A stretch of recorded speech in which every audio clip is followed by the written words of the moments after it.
और हमने इंसान को, जिसे उसकी मां तकलीफ पर तकलीफ सहकर पेट में उठाए रखती है, फिर उसको दूध पिलाती है और आखिरकार 2 बरस में उसका दूध छुड़ाना होता है, मैंने ताकीद की है कि मेरा भी शुक्र करता रहे और अपने माँ बाप का भी, कि तुमको मेरी ही तरफ लौट कर आना है।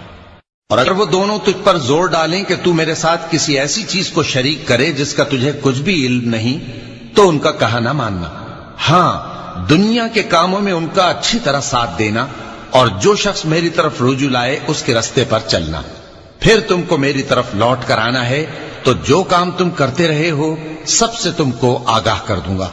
लुकमान ने यह भी कहा कि बेटा, अगर कोई अमल चाहे राई के दाने के बराबर भी छोटा हो और हो भी किसी पत्थर के अंदर या आसमानों में मख्फी हो या जमीन में, अल्लाह उसको क़यामत के दिन ला मौजूद करेगा। कुछ शक नहीं कि अल्लाह बारीक बीन है, खबरदार।